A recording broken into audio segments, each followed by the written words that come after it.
వేశ్య కథకు అవార్డుల పంట. తక్కువ బడ్జెట్తో విడుదలై రికార్డులు కొల్లగొట్టిన అనోరా. ప్రతిష్టాత్మక ఆస్కార్ వేడుకల్లో అనోరా అనే రొమాంటిక్ చిత్రం పేరు మారుమ్రోగుతుంది. ఆస్కార్ వేదికపై దాదాపు 5 విభాగాల్లో విజయాన్ని అందుకుని అందరినీ ఆశ్చర్యపరిచింది. ఉత్తమ చిత్రం, ఉత్తమ నటి, ఉత్తమ దర్శకుడు, ఉత్తమ స్క్రీన్ ప్లే, ఉత్తమ ఎడిటింగ్ విభాగాల్లో పురస్కారాలను అందుకుంది. Red rocket, the Florida project వంటి చిత్రాలను తీసిన సీన్ బేకర్ అనోరాకు దర్శకత్వం వహించారు. మైకీ మాడిసన్, మార్క్ ఎడ్లిజియన్, యూరా బొరిసావా ప్రధాన పాత్రల్లో నటించారు. గతేడాది అక్టోబర్ నెలలో ఇది విడుదలై బాక్సాఫీస్ వద్ద ఘన విజయాన్ని అందుకుంది. ఇక అనోరా కథ విషయానికి వస్తే ఇదొక వేశ్య కథ.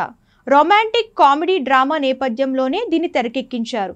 రష్యాకి చెందిన కోటీశ్వరుడైన వన్యా అనే కుర్రాడు చదువుకోవడానికి అమెరికా వస్తాడు. అక్కడ 23 ఏళ్ల అని ఓ వేశ్యని కలుస్తాడు.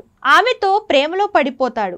పెళ్లి కూడా చేసుకుంటాడు. ఈ విషయం తెలుసుకున్న వన్యా తల్లిదండ్రులు ఈ పెళ్లిని అంగీకరించరు. ఆమె కుమారుణ్ణి రష్యాకు తీసుకెళ్లిపోతారు. దీంతో వేశ్య అయిన అని ఏం చేసింది? వన్యను వదిలేస్తుందా అనేది మిగతా స్టోరీ. సుమారు $6 మిలియన్ అంటే దాదాపు 52 కోట్లతో ఈ చిత్రాన్ని రూపొందించగా ఊహించని రీతిలో $41 మిలియన్ అంటే దాదాపు 358 కోట్లు అందుకుని కలెక్షన్లలో రికార్డు సృష్టించింది చిత్రం.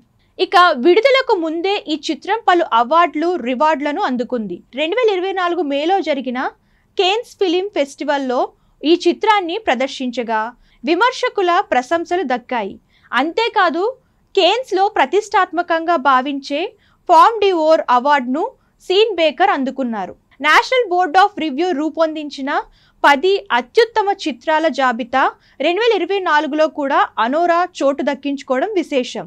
2 బ్రిటిష్ అకాడమీ ఫిలిం అవార్డ్స్ను అందుకుంది. ఇప్పుడు ఆస్కార్ వేడుకల్లో సత్తా చాటి ప్రపంచ దృష్టిని ఆకర్షిస్తుంది.